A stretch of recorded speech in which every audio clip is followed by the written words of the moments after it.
Hello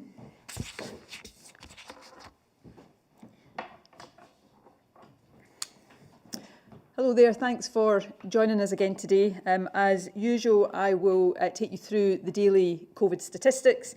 Starting with today's positive cases, I can report that an additional 176 cases were confirmed yesterday.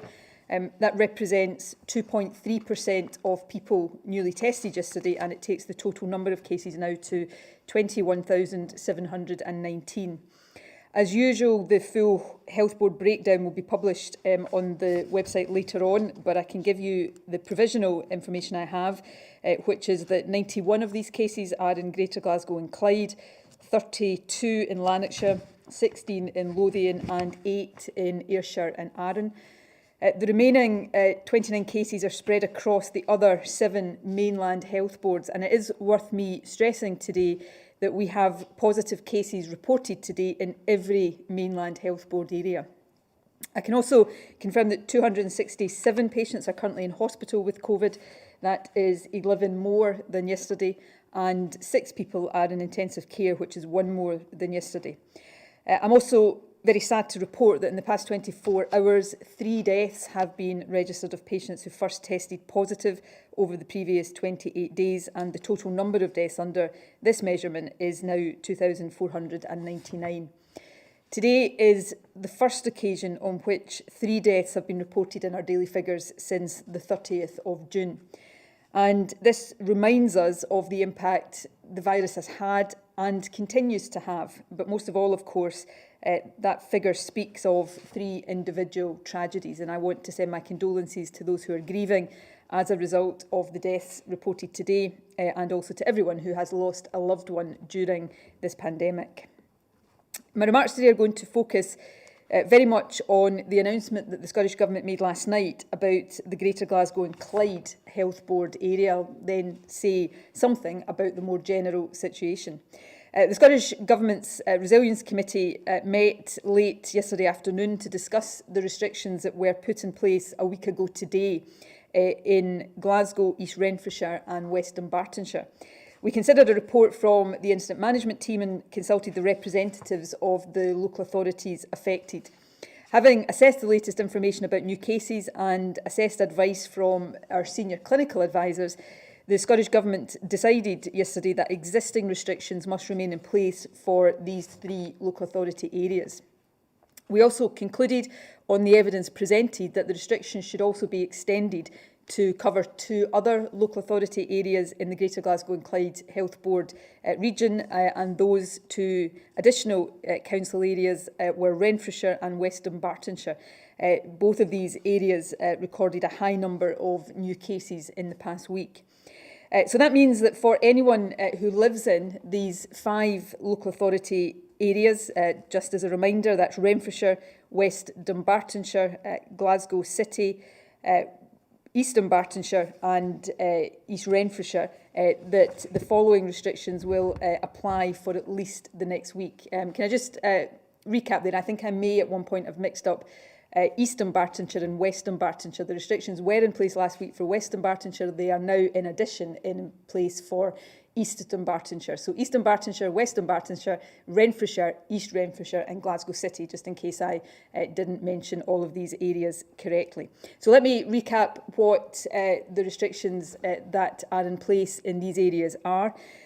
Firstly, if you live in any of these council areas, you should not host people from other households in your own home, and you should not visit someone else's home, no matter where that is. And to use my own example, I live in Glasgow City. I should not have people in my home, but nor should I visit my parents who live in Ayrshire, even though Ayrshire is not one of the affected council areas.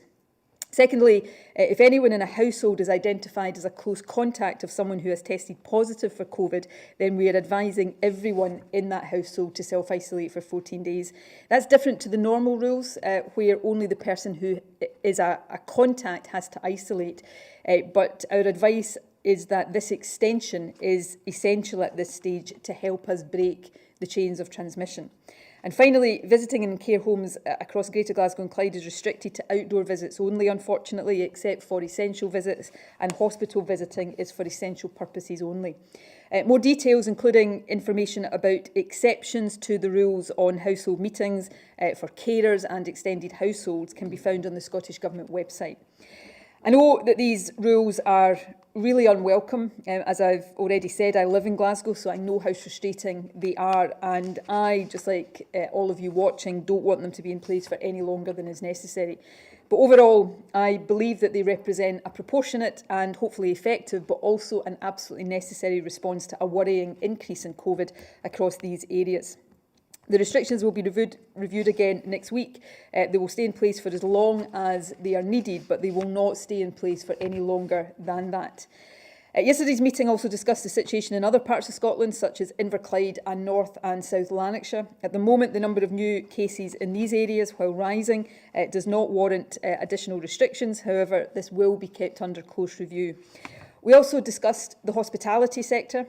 The evidence we have at this stage suggests that house gatherings, which by their nature are hard to regulate for things like physical distancing, have made the biggest contribution to the spread of COVID across Greater Glasgow and Clyde.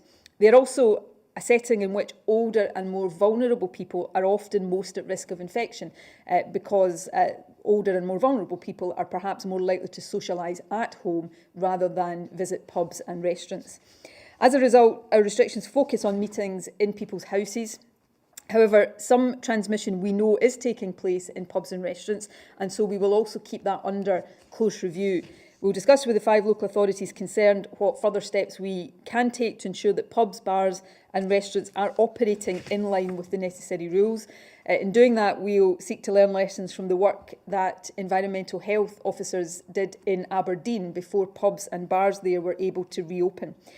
One point I would stress here, though, is that there has always been and there remains a responsibility for customers. The rules on indoor meetings still apply in pubs.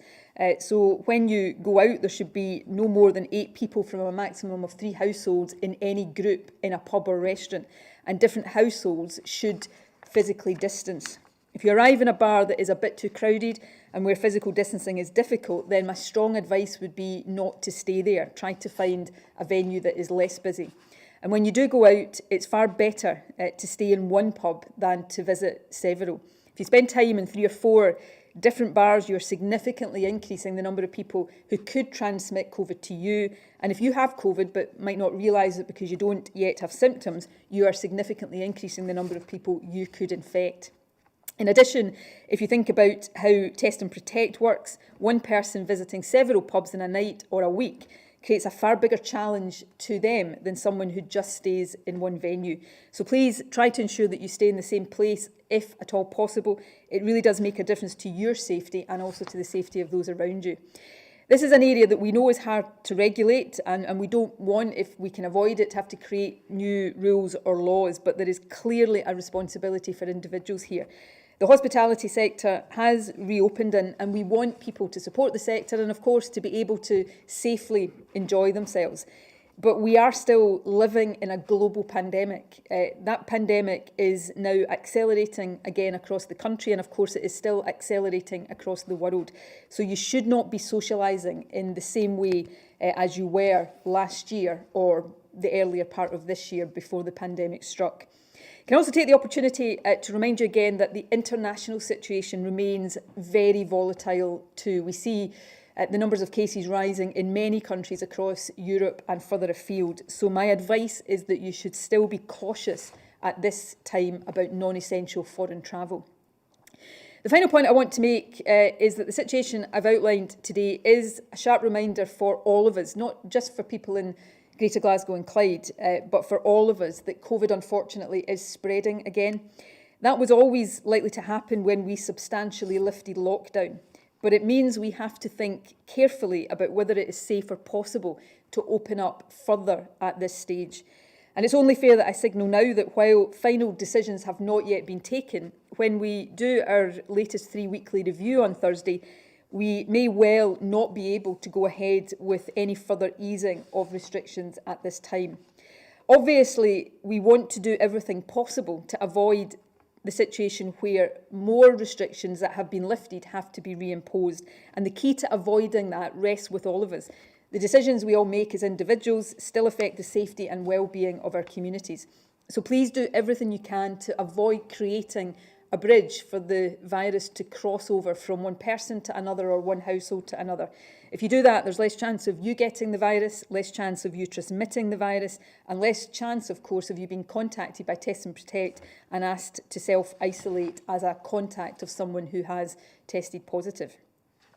And before I finish, just briefly, let me again, as I tried to do yesterday, take head on an argument that we hear more frequently just now. And that argument is that because the virus is at the moment infecting more young people than old people, and because we are not yet seeing a sharp rise in serious illness or deaths, then we don't need to worry about this. That is, in my view, potentially a really dangerous delusion. Firstly, the risk of a young person getting seriously ill or dying is thankfully lower, but it is not zero. And I would ask people of all ages to remember that.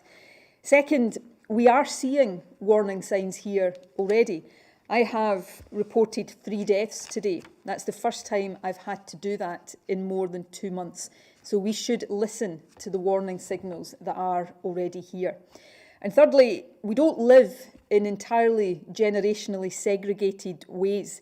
If transmission becomes established in the younger population, it will eventually reach the older, more vulnerable population. So to younger people, please think about your loved ones as well as yourselves, which I know everybody does. And to older people, be even more vigilant about hygiene and distancing if you're spending time with young relatives who may have been in pubs and restaurants. And to all of us, let's treat the current situation with the seriousness it most certainly merits.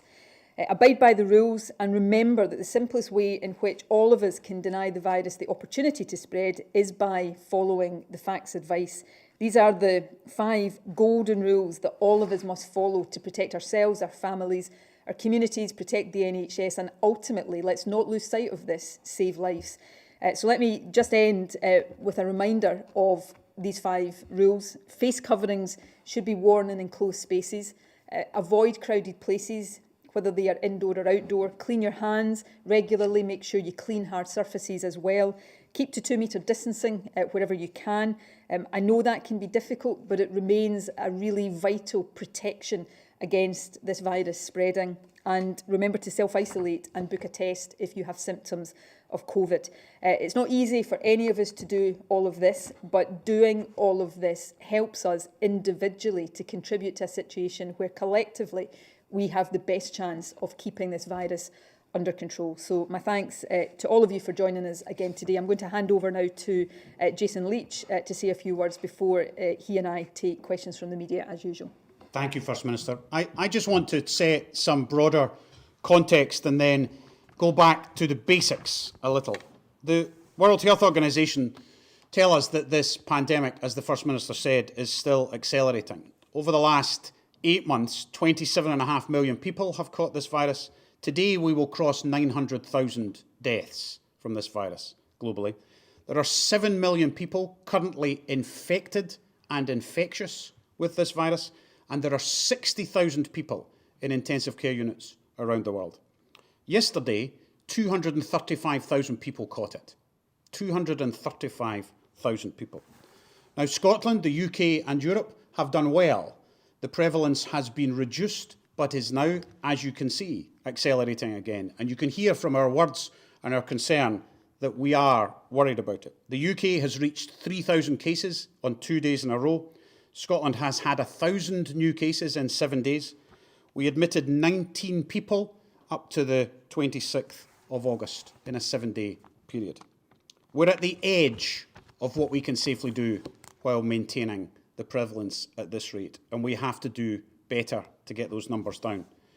You know the FACTS acronym very well. You're probably fed up with us saying it, with seeing the posters for it. The first 4 letters of that are about your personal responsibility. The virus fundamentally wants to survive. To survive, it needs to jump between people and between households. That's all it seeks to do. It seeks to survive from person to person. So face coverings, avoiding crowded places, cleaning hands and surfaces, and keeping your distance are the 4 ways in which you can stop the virus doing that. I don't care where you are or who you're with, those 4 things are absolutely crucial. Whether you're in a pub or a restaurant and taking advantage of the 1 metre exemption, or if you're in the house with other families outside the 5 restricted local authorities, keeping 2 metres apart.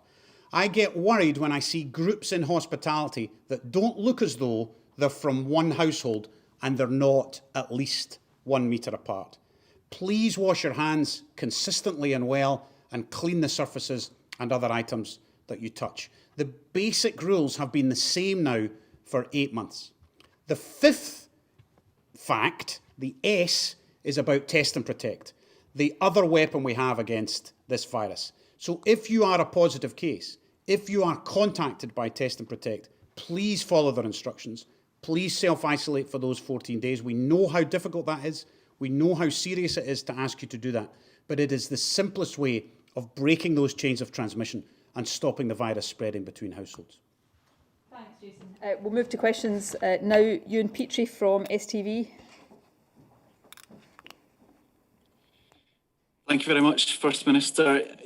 You're encouraging people to act responsibly when using bars and restaurants.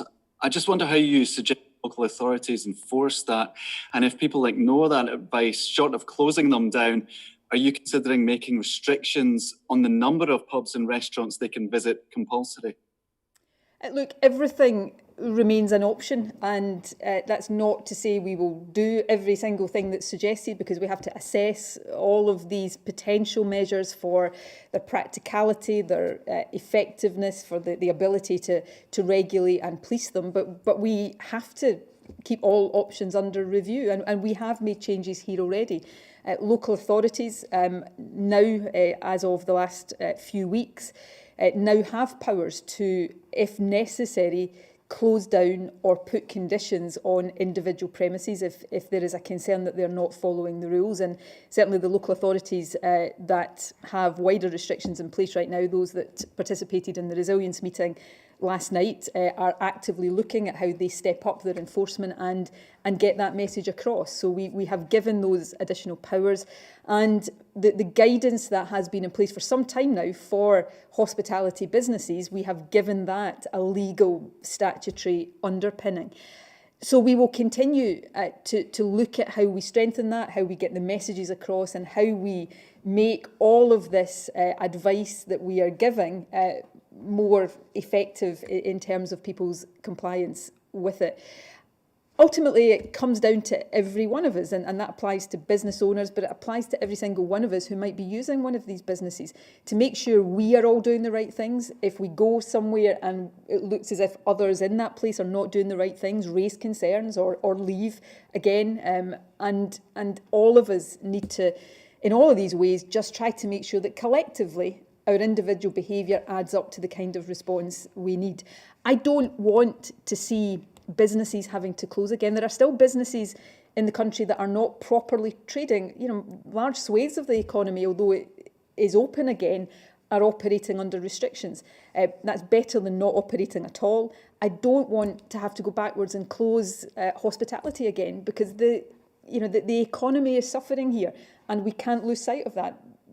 An economic catastrophe causes an impact in terms of lives and illness and other consequences too. But we can't escape the situation we're facing right now. This virus is there. It hasn't got less infectious. There's no evidence that it's got less virulent or severe. So we have to find ways of containing it. And if we can't use the basic measures, all of us doing these things that Jason's just run you through there, then we have to use blunter instruments.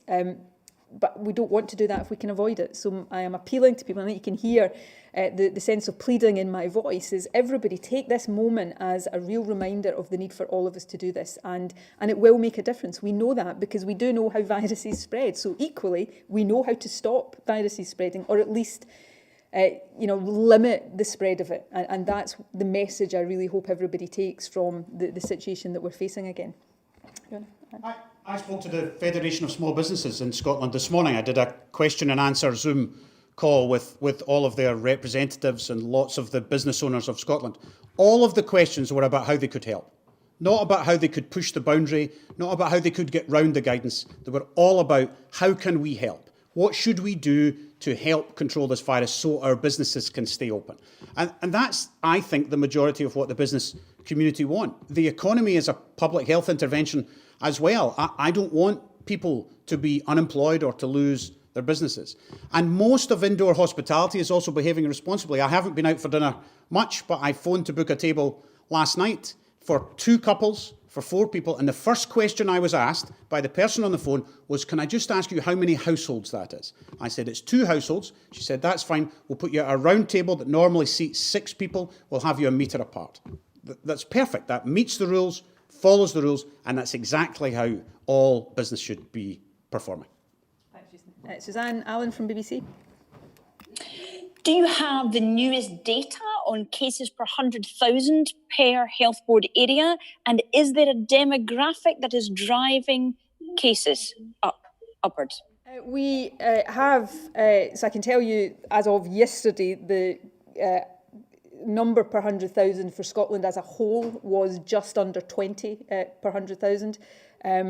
The 5 council areas that have, unfortunately, restrictions on them right now are the ones with the highest numbers, and the rest are around the sort of national figure, some slightly above, some slightly. There'll be 1 or 2 significantly below, but we will continue to make as much data around this available as we possibly can. In terms of the demographic, I'm a bit cautious about how I answer this question because I don't want it to sound as if we're pointing the finger at a particular demographic or judging people, because that is not the case.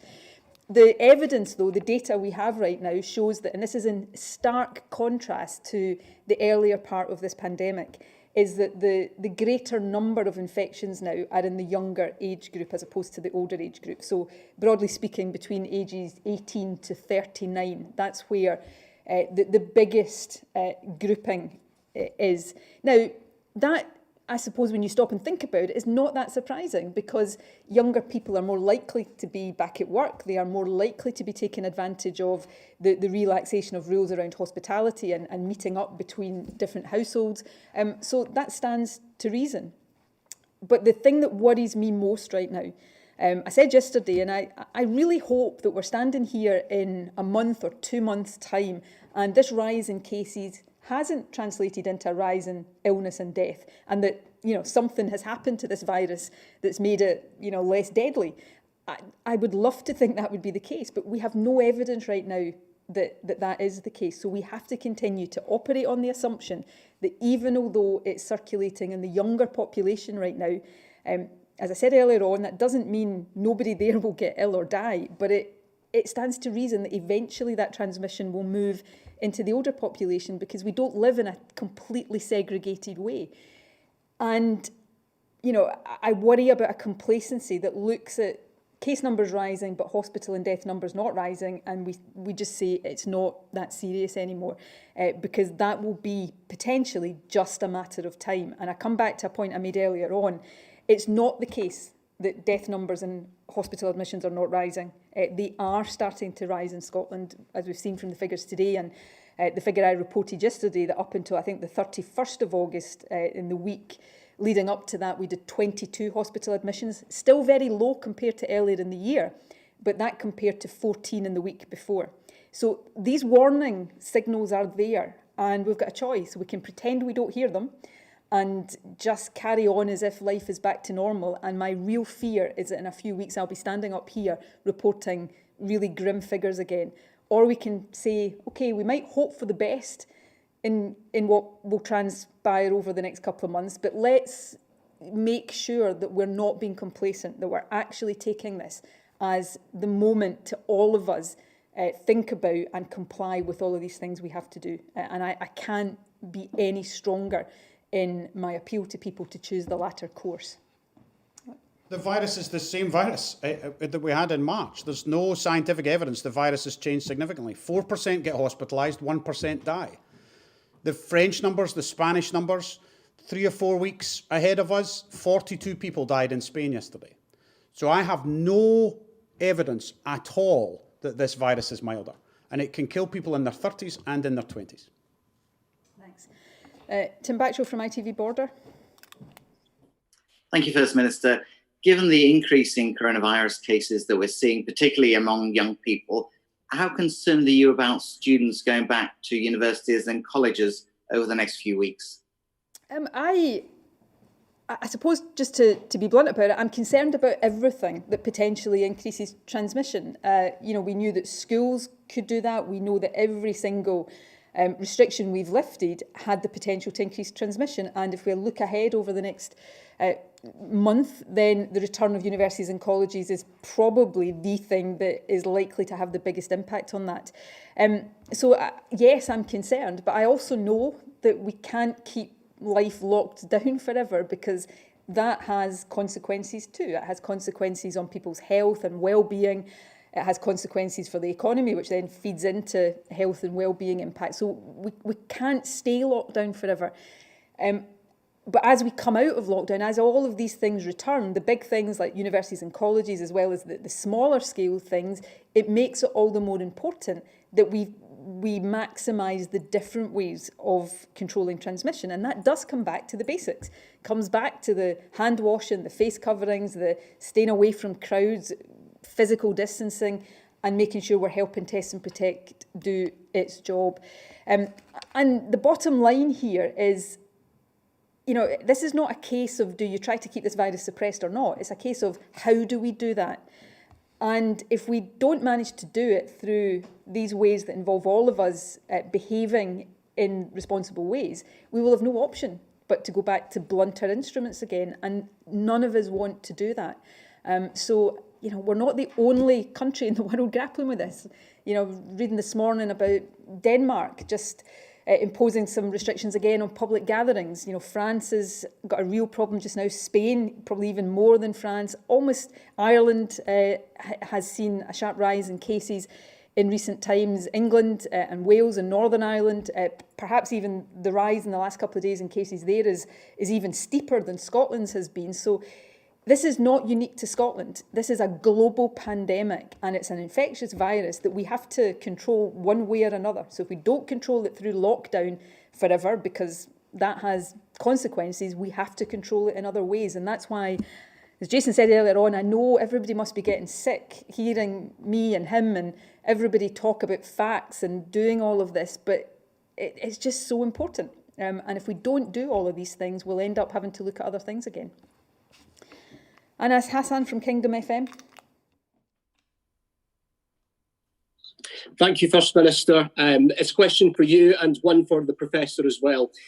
First Minister, we've heard from local food banks today who say there's an escalating poverty driving increased use of their services. They highlight the ending of the furlough scheme as one of many factors, and you have repeatedly called for an extension of the job retention scheme or for increased borrowing powers. If neither of those calls are answered, what's going to be your next step to avoid more people having to rely on services like these? And Professor Jason Leitch, as of yesterday in Fife, we've had less than 100 cases since mid-June for a population of roughly 370,000 people. Is there anything you can pinpoint here that is helping to keep the numbers low, or is it simply down to people following the guidance? Okay, I'll hand over to Jason on the point about case numbers in Fife. On furlough, look, if we don't see some kind of extension to the furlough scheme, whether in its current form or in an amended form, we will see a wave of redundancies that, in my view, many of them at least would be otherwise avoidable. And I just don't think that should be allowed to happen, particularly even before the rise in cases in the last couple of weeks. We knew that the impact of dealing with this pandemic was going to make it... The virus is the same virus that we had in March. There's no scientific evidence the virus has changed significantly. I am got this disturbing phenomenon here of hearing Jason Leitch twice as opposed to one. My apologies, Anas, I got interrupted by some feedback there.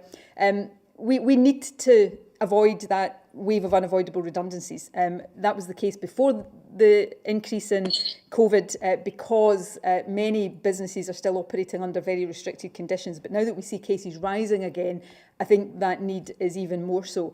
The Scottish Government doesn't have the wherewithal to replace the furlough scheme on its own because we don't have the borrowing powers that the UK Government has to do that. So we have to continue to make the case to them, and we will do that very strongly. In terms of food poverty, at the very early stage of this pandemic, we made additional funds available to help deal with food poverty and insecurity. And within our powers and resources, we will continue to try to mitigate the impacts of poverty as much as possible.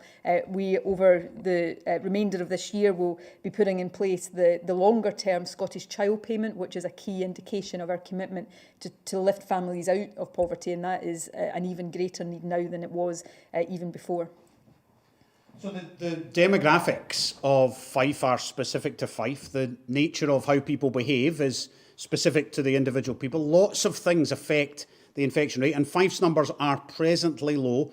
The whole country, though, feels fragile, so it shouldn't feel any different there. You should still be very cautious. The virus is affected by how people live, where people live, in close proximity in urban or rural settings, if there are factories, if there are not, etc., etc. And for now, some areas, Dumfries and Galloway also, it has very, very low numbers as opposed to having had our first outbreak. So everything feels fragile. Fife presently doing well, but let's not blame a local authority for not doing well. That's not how the virus works. Let's all follow the guidance that we outlined at the beginning.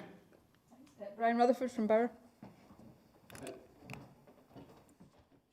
Thank you, First Minister. A question for you and for Jason Leitch. You touched on it earlier. What other areas are giving you cause for concern which may lead to further restrictions elsewhere?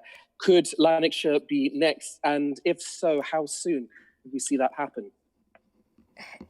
These questions are not impossible to answer that definitively. I wish they were, and I know people want to have a much clearer indication. We looked very closely yesterday in the run-up to the decisions at the Resilience Committee at Lanarkshire in particular. Lanarkshire is, and parts of Lanarkshire are giving cause for concern, but are not yet at the stage where it was considered restrictions were necessary or would be proportionate, but we will be keeping that under very close review over the coming days. The other part of Greater Glasgow and Clyde that was looked at very closely was Inverclyde, which had, in the earlier part of this pandemic, a relatively high prevalence of the virus and had a relatively high number of cases of people being seriously ill and dying. At the moment, Inverclyde's numbers per 100,000 are significantly below the other parts of Greater Glasgow and Clyde. Again, that doesn't mean we take our eye off that and forget about it, but at the moment it was considered that wasn't necessary. But we have to keep the whole country under review. I pointed to something in my opening remarks, and I just want to underline it. And I have to go back and check this. I didn't have time to just check this completely before coming to do the briefing. But I pointed out today that we have positive cases being reported in every single mainland health board area today. So apart from Orkney, Shetland and the Western Isles, every other part of Scotland is reporting cases today. And the reason I pointed that out, but it is the point I just have to double check, I think it is some time perhaps since we've had a situation where every mainland health board would have cases. There's usually some that report 0 cases. So that strikes me as being something we should take note of as well. This is a situation where Greater Glasgow and Clyde has a particularly severe challenge right now, but it's not the case that it is the only part of the country that is seeing a rise in cases. That rise in cases now is countrywide, more or less, and although it's been driven by increased infection rates in younger people, again, I think we will start to see, if we don't keep it under control, cases increase in all age groups or older age groups as well. So, we're not standing here just trying to scaremonger about this. Nothing would give me greater pleasure than to never have to stand here and do another COVID briefing in my life. But I am genuinely of the view that this is a moment where if we don't take real notice of this and act accordingly, then we are in a situation that is deteriorating and will continue to deteriorate. I'm sure you can imagine the layers of intelligence and advice inside the system and how this works. The key building block of that is our Directors of Public Health, who have local incident management teams, Glasgow, Fife, Dumfries, wherever they are concerned. That feeds up to Public Health Scotland, who meet those individuals every single day. And then that then feeds into the 3 senior clinical advisors in government, who can then advise the First Minister. We bring that whole group together when we have particularly tricky decisions to make, like the Glasgow ones over the last 10 days or so. We keep every single local authority under daily review. They do that themselves. We don't have to do that for them. And they have absolute access to escalate to Public Health Scotland's advisors and to the national advisors. And that the advice we gave yesterday was these 5 local authorities, having looked at the data, having listened to the local public health teams, that was the advice we gave. But if we thought that was North and South Lanarkshire today, then that's the advice we would give to the First Minister and the Cabinet, and they would make choices. Can I ask for your reaction to Aberdeen City Council saying that it is ready to progress to phase 4 as soon as the Scottish Government allows it? Do you agree with the Council, either of you? I've not seen that comment, but can I remind people what the move to phase 4 would require? It's set out in our route map. It's based on World Health Organization criteria. So you can go onto the Scottish Government website and read this. A move to phase 4 requires me to conclude, based on the advice of people like Jason, that COVID is no longer a threat to health in Scotland. I don't think there is anybody who's looking at this seriously that could right now possibly say that that is a conclusion I could reach. And if I was to reach that conclusion this week, I would think that all of you watching and everybody across Scotland would wonder where I was getting my advice from. So I want us to move through and out of this route map as quickly as possible. But I would caution against particularly politicians making statements that appear to me, not having seen them, so it's perhaps not entirely fair, that border on being reckless. I don't know if you want to add anything to that. I was going to say that the only country in the world that has got remotely close to phase 4 in our definition is New Zealand. And it's just had 103 cases over 2 weeks and has shut down a city. They're not in phase 4 any more than we are. Neil Purden from PA. Thanks, First Minister. If I can ask about the number of tests carried out, the figures for yesterday did seem to have gone down quite a bit from previous days. I think it was just over 12,000 yesterday, where it was well over 20,000 last week. I was wondering if there had been any issues with capacity that appeared a few weeks ago that you mentioned previously, especially in light of the high number of cases that we're seeing. And also the head of NHS Test and Trace in England said that there were some issues with laboratory capacity. I was wondering if that had impacted on Scotland at all. So in terms of the current situation, what I would say is that you will see test numbers fluctuate day by day, because not entirely, because there are different strands to testing, but a large part of our testing demand is just that, it is demand-led. So you will see a fluctuation. Yesterday's numbers would have reflected the number of tests done on Sunday, and we will often also see a bit of a reduction at the weekend compared to weekdays. The number of tests carried out yesterday, which are being reported today, obviously this information will be published at 2 o'clock, but the number of tests is just under 20,000 today, which has been roughly where it's been over the past little while. Again, over recent days, Scotland proportionately has been doing more tests than other parts of the UK. That will probably be influenced a bit by our schools going back, and we know there have been a lot of young people getting tested as parents understandably have been worried about colds and sniffles, but we are testing proportionately way above our population share, or have been on certain days above our population share in a UK sense. In terms of the capacity issues, we're not complacent about this. We have, without boring people with the details, we have a chunk of testing that is carried out through the NHS in Scotland. Samples are done and NHS labs do the processing. We have another strand of testing, which is actually most of our testing that is done through the UK-wide system. And we chose to do it that way because it was the most efficient way with the best economies of scale of putting that testing at scale into place across the UK.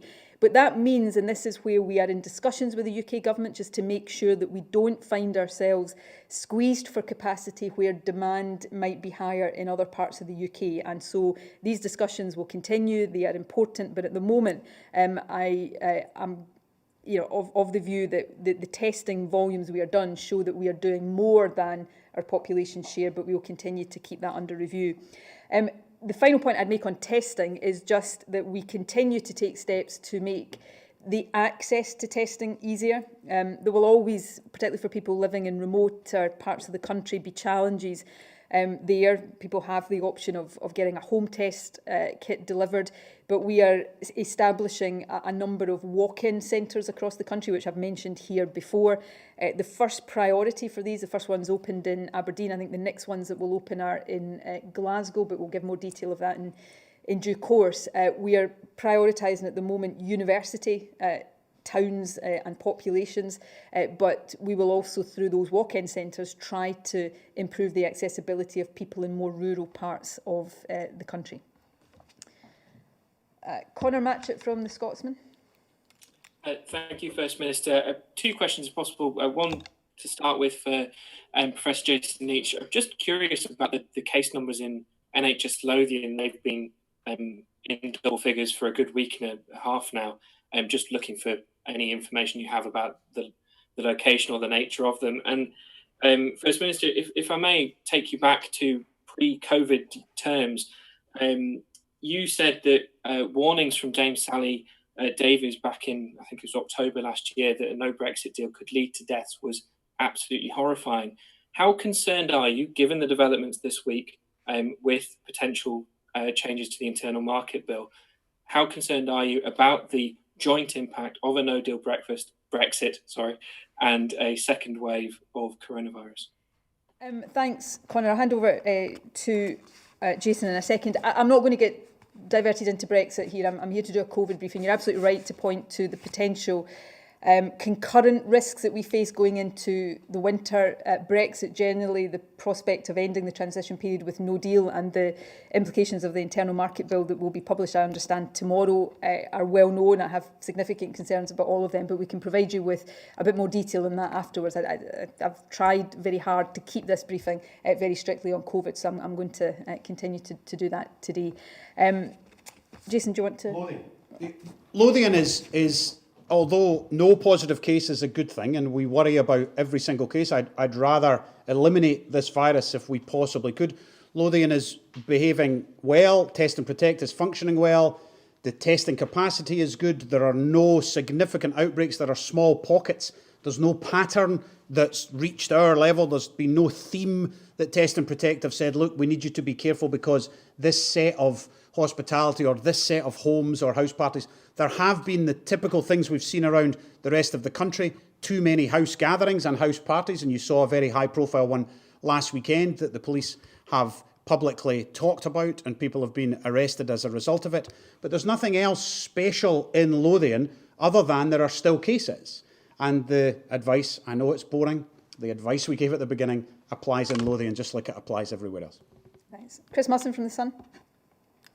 Hi, First Minister. You've suggested the rise in cases is being driven by young people. Can you publish a breakdown by age group of the new positive tests each week so the public can get some better insight into what's happening? And separately and off topic, obviously, you'll doubtless be aware that Alex Salmond has offered to go to court on behalf of Holyrood's harassment committee to retrieve documents that your government is withholding. Can I ask, why not just be transparent and hand them over, not least given the bill to taxpayers is just going to go up and up if this continues? Just as I said to Conor, I'm not going to get diverted into other issues. I'm happy to provide a response later. What I would say is, I think you probably know this already, I have recused myself from the decision-making around the Scottish Government's handling of the inquiry, and that includes the passing over of documents, because part of the inquiry's remit is to look at my conduct. So I took the view way back that it would not be right for me to be part of that decision-making process. And I therefore don't think it is right for me to comment on a decision-making process that I have recused myself, I think rightly, from. But the government would be happy to provide more of a response later if that is required. On the first part of your question, yes, I think we probably can. I need to double check what is already published on a weekly basis. I think we do publish some kind of age breakdown, but I don't want to be definitive about that in case I'm getting that wrong. But I don't immediately see, if we don't, why we can't publish an age breakdown, and we'll take that point away. The final thing I would just say there, which is not me having a go at you because it's reflecting language I have used, but I perhaps just want to correct it. I think when you say the increase in cases is being driven by young people, that sounds very pejorative and judgmental. It's perhaps more accurate for me to express that it is the case that more young people are being infected than older people right now, and that reflects, I suppose, how people are living their lives. But we certainly, I think, if we don't already, should be able to publish more regular detail of the age profile. The only thing would be if it's very small numbers in some age bands, we might need to broaden the age bands so you couldn't find out who individual cases were. We need to avoid that, particularly if the numbers are low. But I think the table is possible. Alistair Grant from the Herald. Hi there, thanks very much. I just wanted to ask about guidance recently issued by Public Health England, which essentially says that people testing positive for COVID at the limit of detection, so those with very low levels of the virus present, should be retested and contact tracing begun only if a second test is positive, and not if the second test is also showing very low levels of the virus, because that suggests that the person's infection is actually kind of at the end point, so they're unlikely to be spreading it around.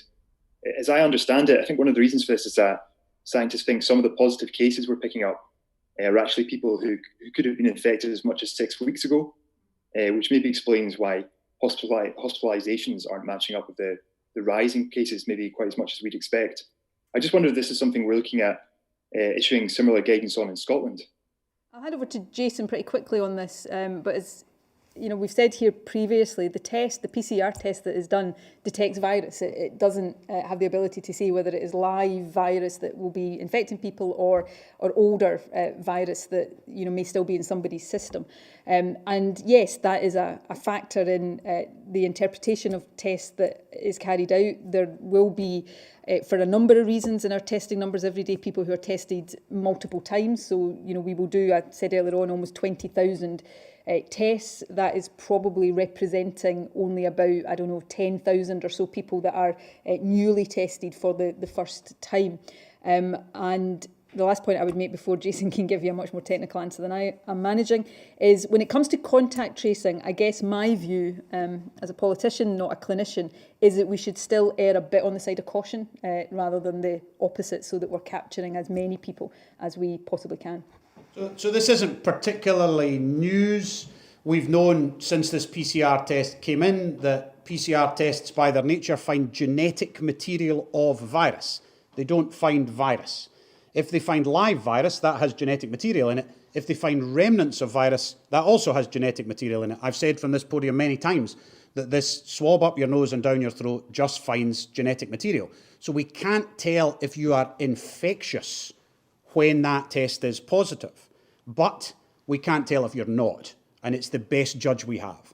We now know that people shed virus for about 48 hours before they show symptoms, and for about a week when they have the symptoms. So in that rough 10-day period, that's when they are infectious. Now, we can't always know because the test may be near the end of that period or near the beginning. So we've got to, as the First Minister says, err on the side of caution, both for that individual self-isolating and their contacts. Testing is improving all the time.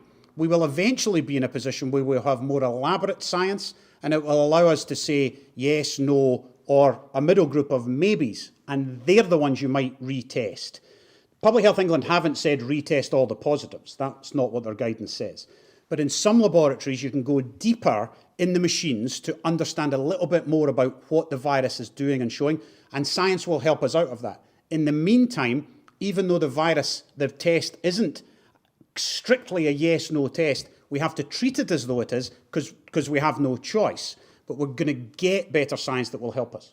And correct me if I'm wrong, if my memory is wrong here, Jason, but we will on occasion retest people for that. I've got a memory of 2 cases last week that were reported in Western Isles, and then they were taken off again because the people had been retested because there were weak positives and it turned out they were negative. So the laboratory has clinicians in it, actual clinicians who make that kind of decision, who would say, for example, initially we're going to tell these people to self-isolate, but it's such a weak positive using our machine that we think we should retest them. Retested, negative, therefore you can class the first one as a false positive and you can release them and their family back in. Oil and gas have been doing that for a while. Elite sport has been doing that all over the world, using that false positive to make sure those cases are truly positive before they make definitive choices about them. And our science will be able to do that. Thanks. Rachel Watson from the Daily Mail. Thanks, First Minister. I just wanted to ask again on the number of young people and the prevalence we're seeing there. Do the rise in hospitalisations and deaths reflect what we're seeing in the number of cases of, we're seeing the cases, you say, is more younger people. Is that reflected in the rise in hospitalisations and deaths that we've seen? I've got to be a bit careful here about because we are still dealing with small numbers in terms of deaths, so I can't give too much information. I don't have all of the information for reasons of patient confidentiality, but I wouldn't make that assumption. It's not the case that we will not see younger people hospitalised, and unfortunately we might see younger people dying, but the risk of that amongst the younger population is lower than it is amongst the older population. So what we are more likely to see, and I think maybe what we are seeing already, although in very small numbers, is that if you have the infection in the younger population, because younger people mingle with older people, then older people who get infected are more likely to be hospitalised and die. But there'll be a mixture of that there, and that comes back to why it's so important for younger people, even if you think you are not at risk yourself. I would caution against that view, but even if I can't convince you that you're at risk of becoming seriously unwell, if you get the infection and pass it on to an older relative, they are at much higher risk. So be careful about that. And also to older people, if you've got a grandkid visiting you and they've been in the pub at the weekend, again, just be even more vigilant about hygiene and physical distancing. The incubation period is on average 5 to 7 days, sometimes 10 days. It wouldn't surprise me at all if the hospital admissions and the deaths don't come for a month after you get a spike in cases. If you work out when you get sick, you don't end up in hospital usually for 2 weeks after you get the virus. You've had the incubation period of the first person before that. That's why we're so worried when you see numbers rise, even in youngsters. The longest admission in intensive care was 50 years old. And I've got a pal who was 41 and was sick for 3.5 months. You're not immune if you're 20. You're much more likely to die if you're over 80. That remains true, but you're not immune at any age. There's also this thing which you might have heard about and read about in the media about what's called, I think, colloquially, COVID long haulers, which can be even younger people who don't go to hospital or intensive care, but find that they have longer term effects of COVID. It affects they have fatigue, they have respiratory problems. So this is a nasty illness. And I think just right now we've got to remind ourselves of that. It's not entirely harmless by any stretch of the imagination, so we shouldn't lose sight of that. Alistair Clark from Edinburgh Live. Thanks, First Minister. You'll be aware that on Saturday, around 400 protesters were in Edinburgh holding an anti-lockdown march. Several banners at that march had conspiracy theories in them. We've done an investigation and found that there's online communities of thousands of Scots who are sharing these theories. And I just wondered, if you are concerned about that and what it means for public health and what engagement there's been with the team set up by the UK government to counter this in March. Well, I think Jason covered this at a previous briefing, actually, of the sources of information that we refer people to and recommend, reliable, authoritative sources of information. My view on people have got the right to protest in a democracy, although right now they should be adhering to all of the rules to avoid the transmission of the virus, even those who might have doubts whether the virus is real or not. So the right to protest is part of the democracy we live in. But what I'd say, this virus is not made up. This pandemic is not made up. It's real. Think of the figures, the global figures Jason gave you earlier on. These are real cases, real deaths. The impact of this pandemic is not a figment of our imagination. And the things that we are asking people to do to mitigate the risks of it are, again, based on scientific advice. Now, the science around some of them will be more definitive than others, but we know that all of these things taken together can make a difference. So masks on their own will not stop the spread of COVID, but we know they can help. They can reduce the risk of transmission from you to somebody else. If you wear a mask and if somebody else wears a mask, they reduce the risk of spreading it to you.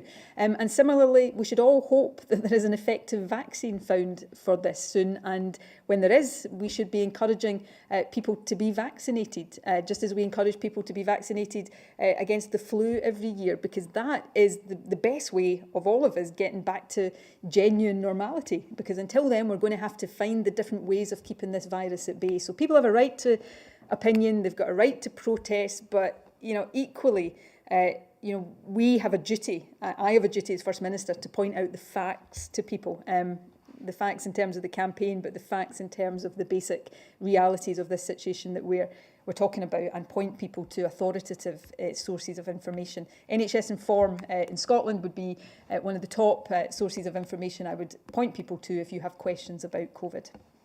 The problem here is that the protest isn't just putting the individuals at risk who are on the protest. That would be fine at some level, but the public health of the population is at stake here. That's why it's so deeply irresponsible.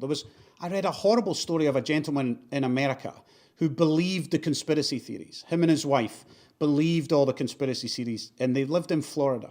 And the wife caught COVID and died.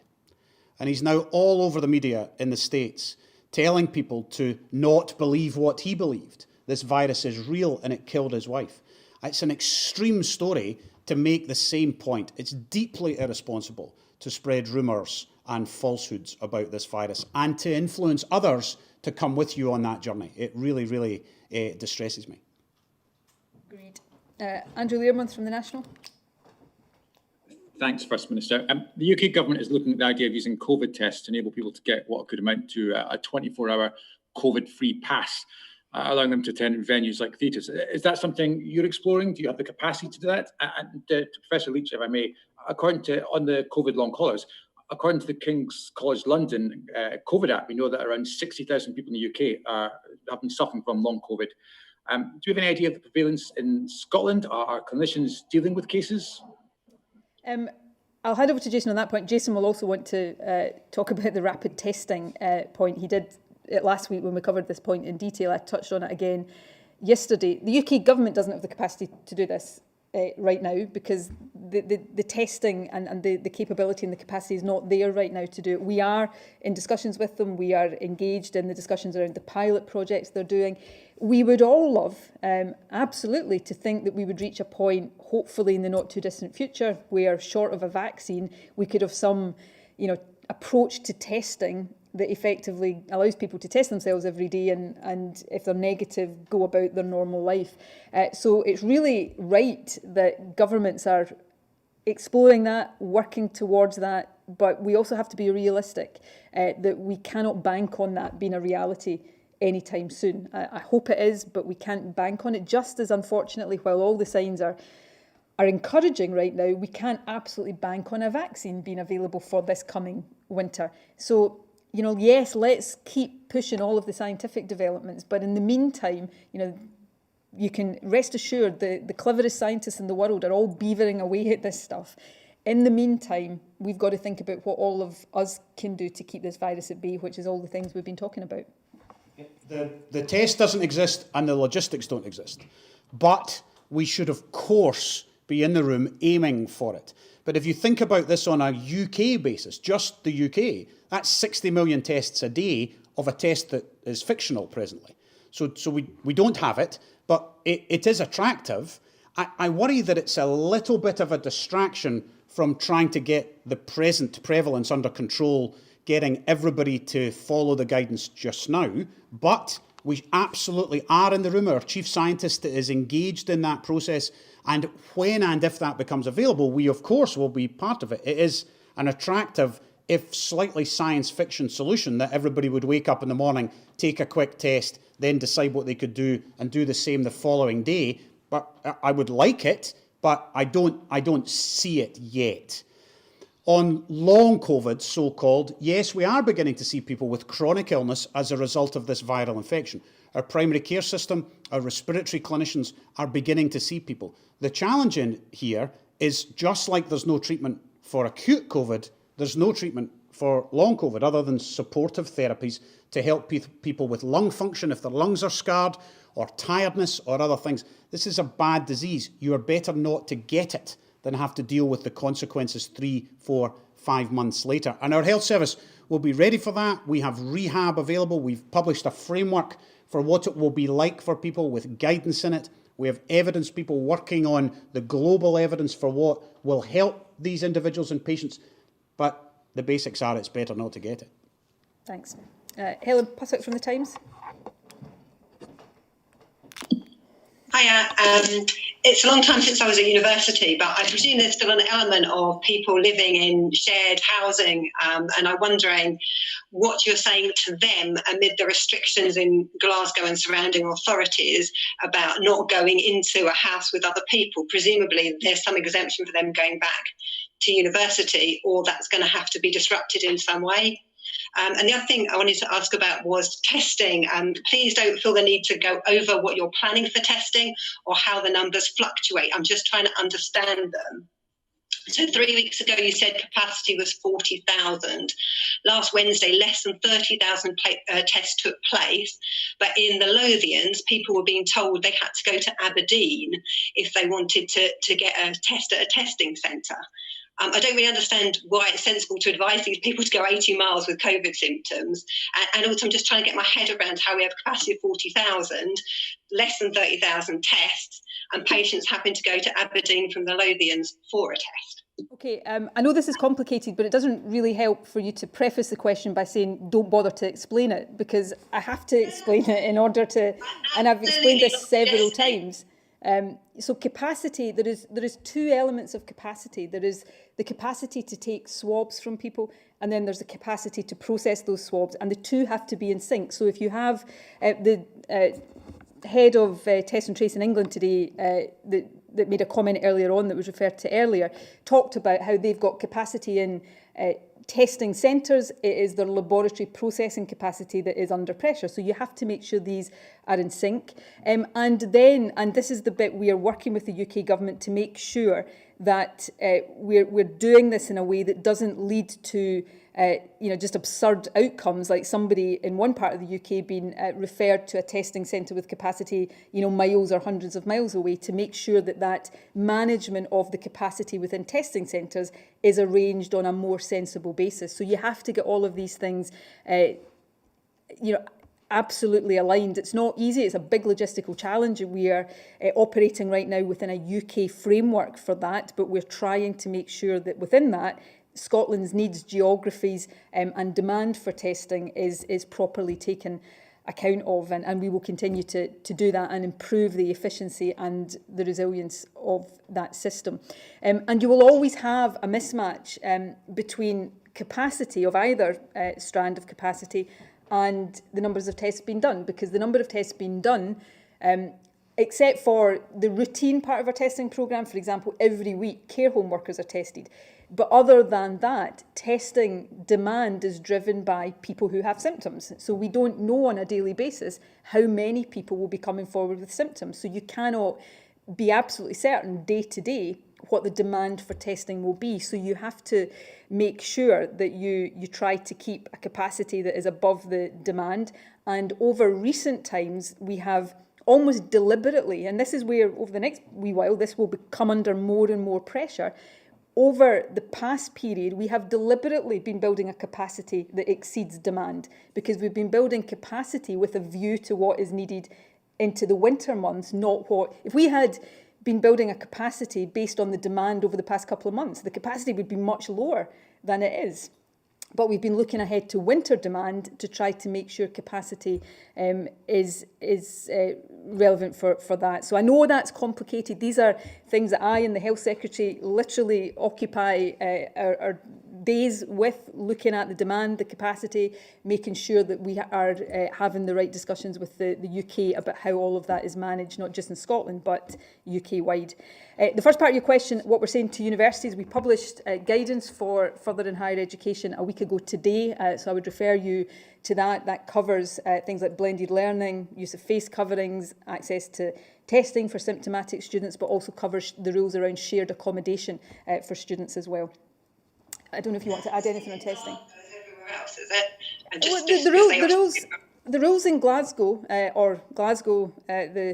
Renfrewshire, East Renfrewshire and West and East Dunbartonshire apply to everybody in their domestic circumstances. If you are living in an accommodation, whatever that is, then other than the people who live in that accommodation with you as part of your household, you should not be having other people in your home. And that applies to students just as it applies to the broader population. I don't know if you want to add anything on testing. No, that's good. Dan Sanderson from the Telegraph. Thanks very much, First Minister. Just to follow up on Suzanne's question, last week you gave the specific daily incident rate for the 3 council areas where the new restrictions were applied. I was just wondering if we could get the up-to-date figure for the 5 areas now. If you don't have them to hand, would it be possible to get them later on today? And also just on young people, it's pretty clear from what you've said today and the figures Police Scotland put out yesterday that a lot of young people simply aren't hearing or are ignoring the repeated warnings you and Professor Leitch have given about indoor gatherings, house parties and the like. I just wonder if you've considered changing strategy to better get the message across to that group. For example, someone like Lewis Capaldi or Annie Robertson be a better messenger for the TV adverts and the radio adverts? Thanks. Maybe Andy Robertson after a Scotland win last night would be this would be the time to do that.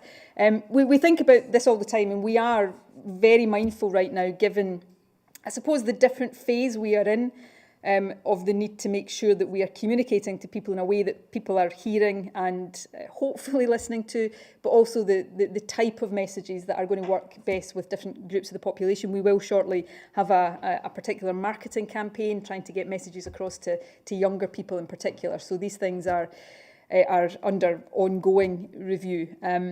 On the first part of your question, yes, I haven't brought the figures in with me, which is why I can't give you the specific figures for the 5 local authority areas, but I don't see why we can't get them to you later on. The only caveat I would give, and I covered this at a briefing last week, is that while the number of cases per 100,000 is definitely one of the factors we look at, so it's important, it's not the only factor we look at. We also look at, test positivity, we look at what the specific drivers of transmission appear to be in a particular area, but we'll certainly see if we can get that information to you later on.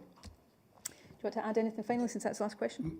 Only on marketing. Andy Robertson did do a video clip for us some weeks and months ago to try and encourage people. We do try and use influencers, peer groups. I spoke to further education principals yesterday. They're going to use all of their channels to talk to all of their students and staff. So we are mindful that we want to use as many faces and influencing as many influencers as we can in that space, not just us, and that we want to use everything available to us. Thank you. Thanks to all of the journalists and to Jason and Robert, who has done our BSL interpretation today. Thank you to all of you for joining us. I think those of you watching, I'm very aware, and it goes back to Dan's question there, about the need for us to think about how best to communicate these important messages to the public. Many people who earlier in the year would have tuned into this briefing every day are back at work, kids back at school. So we have to think of other ways to get these messages across. But for those of you who are watching, and I know many of you still do watch every day, you will hear the slightly heightened sense of anxiety from myself and from Jason, and the numbers that we're reporting today tell you why that is the case. And coupled to the numbers is a sense that maybe all of us have just over the past weeks, couple of months, have thought the risk and the threat of this is past, we're just going back to normal. And we hope we can continue a route back to normal, but we cannot drop our guard against this virus. And these numbers that we're reporting right now really has to remind us of that. So please, please, as we all come out of lockdown, just remember the basics. Remember, particularly when you're in your own home or somebody else's home, if you're not in these 5 areas where that's not possible just now, that because these are unregulated environments, it's harder when you're with your own family to remember to keep physically distanced. You have to pay even more attention to just remembering the basics. But wherever you are right now, the basics are face coverings, avoid the crowded places, clean your hands, make sure you're cleaning hard surfaces, and keep the 2 metre distance wherever you can. 1 metre in pubs, but remember the household limits still apply there. And if you have these symptoms that we talk about regularly, the new cough, the loss of or change in your sense of taste or smell, or a fever, make sure you get tested and self-isolate to protect others from catching the virus for you. None of these things in themselves individually are magic wands that get rid of this virus, but if we all do all of these things, then we do make a big contribution to keeping it under control. So please keep doing these things and keep spreading the word as widely as you possibly can. Thank you very much for joining us today. I will see you again tomorrow at 12:15.